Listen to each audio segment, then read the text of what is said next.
Bonjour messieurs, dames. Cette vidéo pour vous parler d'une attaque à la grenade sur fond de trafic. Apparemment, d'après M. Retailleau, notre ministre, ça serait un trafic lié au tabac. Donc je vais vous lire l'article. Ce que l'on sait de l'attaque à la grenade d'un bar à Grenoble qui a fait une quinzaine de blessés, dont 6 gravement. L'explosion est survenue mercredi vers 20h15 dans un quartier sensible de Grenoble. Le procureur de la ville, qui a exclu l'attentat terroriste, a évoqué un acte de violence extrême, peut être lié à un règlement de compte. Donc des policiers se sont rendus sur les lieux. Un bar d'un quartier sensible de Grenoble a été visé mercredi 12 février vers 20h15 par un jet de grenade, faisant une quinzaine de blessés, dont 6 se trouvent en urgence absolue, selon les autorités. Si l'hypothèse d'un attentat terroriste a été écartée, le procureur de la ville a évoqué un acte de violence extrême qui peut être lié à un règlement de compte d'une manière ou d'une autre. Aucun suspect n'a pour l'instant été interpellé. France Info fait le point sur cette affaire.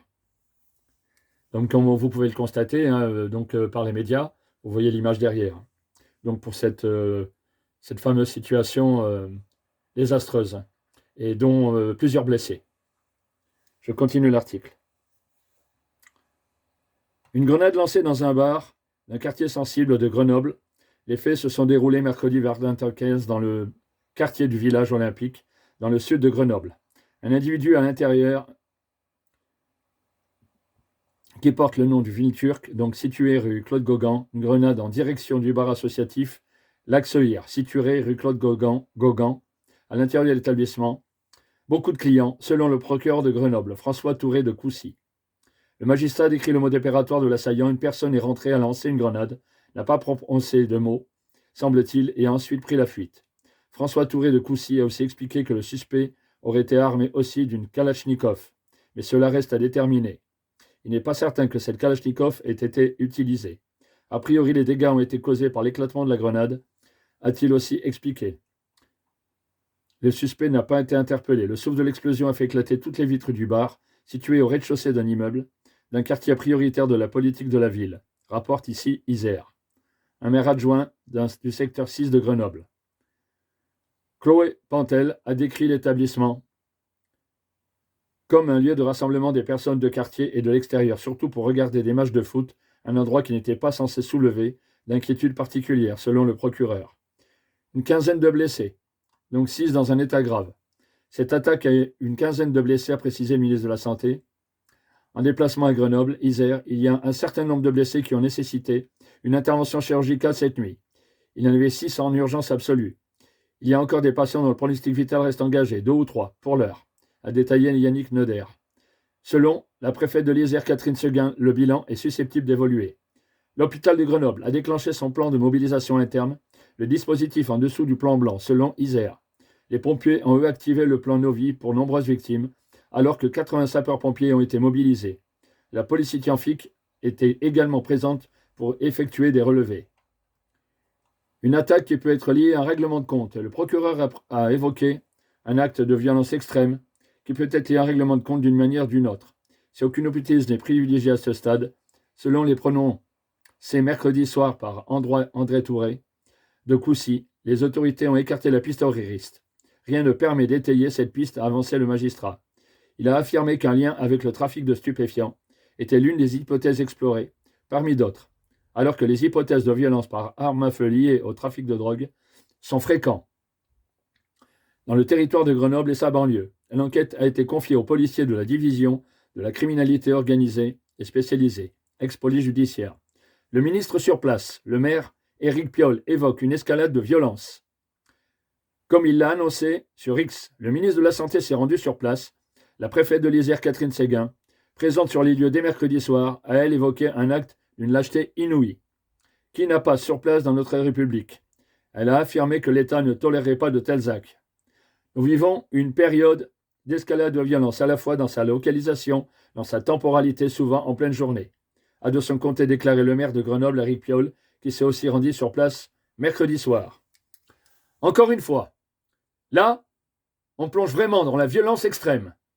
Une grenade qui a blessé donc quasiment 15 personnes Non, certains en urgence absolue, certains qui ont subi de la chirurgie. Vous imaginez la souffrance psychologique, la souffrance physique de ces personnes.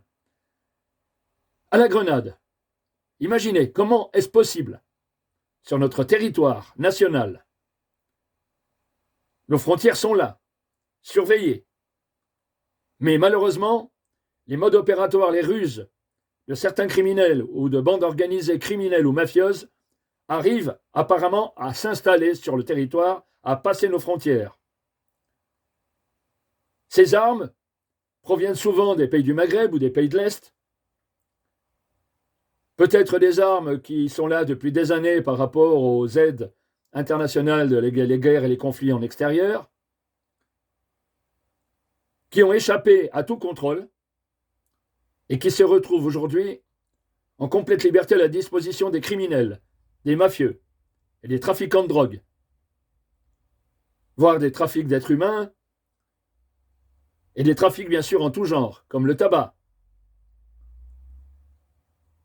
Cet homme, on peut se poser la question, comment et où se l'est-il procuré? Là est la question. Il est en fuite.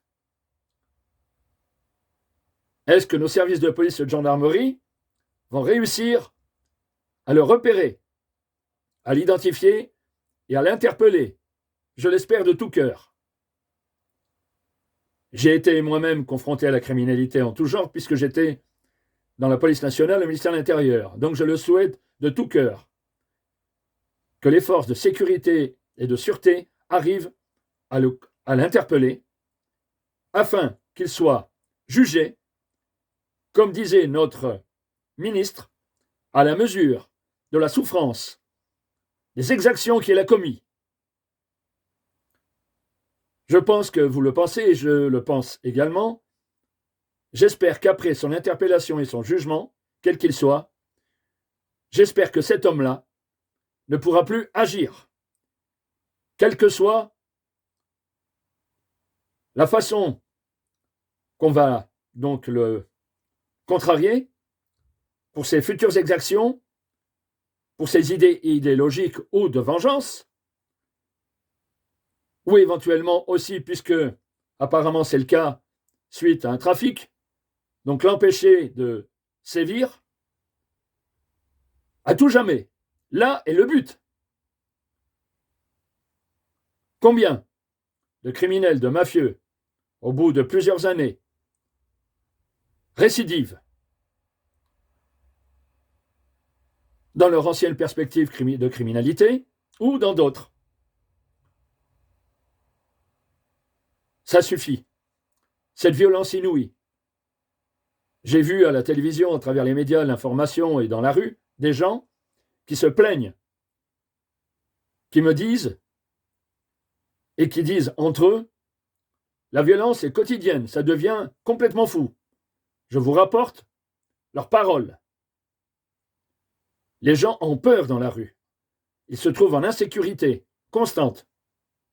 Je l'entends autour de moi, sans arrêt. C'est affreux, c'est intolérable. Donc bien sûr, nos ministres, nos politiques vont encore donner la mesure pour justement évaluer la situation et émettre des sanctions de plus en plus fortes. Je l'espère.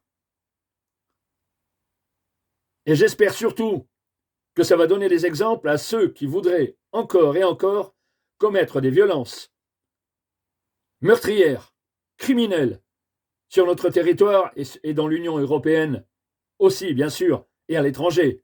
N'oublions pas les autres pays. Ne soyons pas égoïstes. Ça n'arrive pas qu'aux autres. Disons-le. Cette violence inouïe, des gens qui veulent faire de l'argent facile, rapidement, sans travailler pour la plupart, bien évidemment, qui sont alors ou à la tête de ces groupes mafieux, ou bien sûr des exécutants. Le chômage, toujours présent, qui incite justement des jeunes, particulièrement, à se lancer dans la criminalité. L'information galopante sur le manque de travail, sur le chômage, ça ne leur donne pas du courage à travailler, et les salaires non plus. Donc là, bien évidemment, à côté d'un SMIC ou d'un salaire décent, bien sûr, l'emploi ne fait pas le poids vis-à-vis des buts lucratifs exorbitants que les trafics génèrent. Bien sûr, suivis de violence, voire de criminalité envers les autres. Ils n'hésitent pas, sans scrupule, sans foi ni loi. Quand j'entends, oui, les anciens gangsters, ils avaient des codes d'honneur, jamais de la vie. Je le répète encore dans cette vidéo, il n'y a pas de code d'honneur à tuer, à commettre des actes criminels. On enlève la vie d'autrui, on détruit des familles, on fait souffrir les victimes, la personne, les familles autour de la victime. Quand le cercle familial est encore plus grand, imaginez la souffrance, imaginez les traumatismes. Bien sûr, il faut des lois plus sévères, beaucoup plus sévères, qui donnent l'exemple pour ceux qui sont en train de commettre des délits et des crimes, et en même temps, de bien sûr préserver la sécurité nationale pour intimider ces criminels, ces tueurs, ou ces terroristes également, bien sûr, ne les oublions pas. C'est une partie, de la criminalité est liée justement à une partie de l'immigration aussi, et évidemment, pour des gens qui arrivent sur notre territoire, sans travail, sans point de repère, sans logement pour la plupart. Donc ils cherchent à s'en sortir. Vous en avez donc une partie qui ont fait un choix délibéré de se procurer tout ce qu'ils ont besoin en se projetant dans la criminalité. Donc voir le meurtre, l'assassinat ou les violences physiques, graves ou moins graves. Ils sont déterminés à survivre pour cela. Mais n'oublions pas l'immigration qui veut travailler, qui trouve des emplois, qui s'intègrent sur notre territoire, qui veulent donc trouver des logements et bien sûr travailler honnêtement, fonder une famille. Ne les oublions pas. Tout n'est pas lié à l'immigration. Ce sont souvent des jeunes oisifs, mais pas si oisifs que ça, puisqu'ils savent commettre des crimes et des délits, s'organiser justement pour leur trafic, pour tuer et pour violenter, commettre des agressions physiques très graves, souvent, à l'aide d'armes lourdes, d'armes de guerre. Donc, l'État, notre patrie, notre nation, doit livrer une guerre contre ces trafiquants, contre ces assassins. C'est une guerre pour une guerre, eh oui. Mais n'oublions pas, la violence attise la violence. Mais s'il le faut, bien évidemment, il faut bien sûr répliquer de la même manière pour justement contraindre ces mafieux, ces groupes criminels à stopper leurs exactions, leurs violences, leurs crimes. Je pleure pour ces victimes. Je sais que ça vous touche pour beaucoup. Mettons par contre dans la communication, l'information, plus d'informations, je me répète, pour dire aux jeunes, vous avez des emplois, allez voir des patrons, faites du porte-à-porte, vous avez Internet pour les moyens techniques pour la recherche d'emploi. N'allez pas dans la criminalité, elle ne vous rapportera rien. Vous détruisez votre vie, je le dis, je sais, je vais faire sourire certains, mais je m'adresse à eux également. Tous ces criminels, ces jeunes délinquants, ces jeunes trafiquants, doivent sourire, justement, que justement notre nation s'enlise dans des discussions, dans des préparations, dans des décisions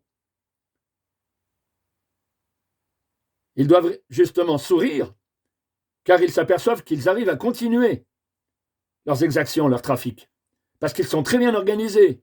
Ils sont parmi la population, donc difficilement détectables. Ils se cachent, ils s'avertissent dans les cités, dans les quartiers sensibles, à l'arrivée des forces de police. J'ai vécu ça. J'ai vu tout ça. Et j'ai vu la souffrance des victimes sur des actes de terrorisme également. Il y a très longtemps, dans les années 80, j'ai été témoin. J'ai interpellé des jeunes délinquants qui trafiquaient de la drogue. Vous imaginez, dans les années 80, avec un pistolet 11,43, calibre 11,43. Et ce jour-là, je le répète encore dans cette vidéo, l'un d'eux a laissé tomber son arme derrière lui. Ils connaissent bien les termes de la loi parce qu'il s'est dit il va me palper. L'arme n'est pas sur moi. Je pourrais me défendre avec un bon avocat. Regardez le vice de ces jeunes délinquants. Donc, je me suis dit, celui-ci, il a déjà fait de la prison, il est au courant des textes. Quoi de mieux? Des gens qui ont commis des actes criminels ou délictuels, qui font des tours en prison avec des avocats, ils apprennent donc à se libérer de l'étau judiciaire par rapport à la connaissance acquise. N'oubliez pas, et avec cette connaissance acquise, ils deviennent de plus en plus forts. Ça me fait penser aux insectes, certains insectes, qui deviennent de plus en plus forts, à force d'être pulvérisés avec des insecticides. C'est exactement ça. Quel homme politique pourrait vous dire ça? Il faut être du terrain. Vous avez cette hiérarchie de technocrates, de bureaucrates, d'hommes politiques. Ils essayent de faire tout ce qu'ils peuvent, j'en doute pas. Mais qu'est-ce qu'ils connaissent du terrain, malheureusement? Ils ont les remontées, bien sûr, de communication, d'information, des renseignements généraux, des services de police, des services techniques spécialisés d'intervention du GIGN, du GIPN, des services spécialisés en matière criminelle, des actions judiciaires, bien sûr. Mais ils arrivent encore à s'en sortir. Ces fameux délinquants. Je vous dis, attention aussi à l'information. À la suite de faits criminels et délictuels, la liberté, c'est l'information, bien évidemment. On ne peut pas empêcher l'information, il faut qu'elle soit là, il faut que les gens soient informés. Mais j'ai remarqué souvent que l'information tombe après nommer juste derrière les faits. Attention, tant que l'auteur n'est pas interpellé, je m'adresse aux journalistes, je m'adresse aux médias. Faites attention de ne pas communiquer trop d'informations. J'ai vu dernièrement sur une affaire criminelle des informations, des photos qui ont été publiées. Imaginez, le criminel a eu le temps de se débarrasser de tout ce qui était donné sur l'information. Et ça a fait durer de quelques jours, fort heureusement, l'enquête, j'en suis certain. Pour en revenir à ces criminels, bien sûr, ils continuent leur trafic, sachant que les sanctions vont être de plus en plus violentes pour eux par rapport à leur violence. Je répète, à la mesure, les sanctions à la mesure de leur violence, de leur criminalité. Mais je crois qu'ils n'ont plus rien à perdre. Pour la plupart, ils ont déjà fait de la prison. Ils connaissent donc les murs des prisons à l'intérieur. Pour certains, ils n'ont plus peur. Ils sont devenus intouchables psychologiquement. Par contre, eux agissent sur des actes criminels délictueux pour détruire la vie humaine et la psychologie sociale et humaine. La psychologie collective par des actes de terreur ou par des actes criminels. Soyez vigilants, soyez prudents dans votre vie quotidienne. Faites attention. Quand vous marchez dans la rue, n'hésitez pas à vous retourner. Essayez de vous géolocaliser. Ne sortez pas seul, vous les femmes, surtout, les jeunes filles. Quand vous sortez le vendredi soir, le samedi soir, faites attention où vous allez, attention où vous vous rendez, sur les sites où vous vous rendez. Attention aux sites sensibles. que vous voyez à travers les médias, justement, j'en reviens par rapport à l'information. Informez-vous auprès de vos parents, les adultes, pour les jeunes filles, pour les adolescents, les enfants. Soyez informés. Restez sur l'information. Vous avez aujourd'hui la technologie, il n'y a pas que les jeux vidéo, il n'y a pas qu'à aller voir des informations amusantes. Allez voir l'information. Sous l'égide des parents, bien sûr, pour les ados, les enfants, sous contrôle. Ça vous permettra demain de ne pas être une victime. Je parle pour les adolescents et les adultes. Donc soyez vigilants. Attention, qui vous faites rentrer chez vous, qui vous fréquentez, soyez prudents. Et tout mouvement, toute pensée, tout comportement suspect, signalez-le. Bien sûr, en toute quiétude, par rapport à la discrétion que vous devez donc effectuer autour de vous. Je vous le répète dans cette vidéo, je ne connais pas un gendarme ou un policier qui donnerait votre identité ou les informations que vous lui avez données. Donc n'hésitez pas, aidez les forces publiques, aidez la nation. C'est une forme de civisme. Par rapport aux autochtones de notre nation que vous êtes, aussi bien des autres nations à travers l'Europe, c'est un acte courageux aussi. Le fait de transmettre donc des informations. Vous aidez justement les pouvoirs publics à avancer, à combattre cette criminalité. Donc je vous dis une dernière fois, soyez vigilants, soyez prudents dans votre vie quotidienne. Et surtout, n'ayez pas d'inquiétude, car l'inquiétude, justement,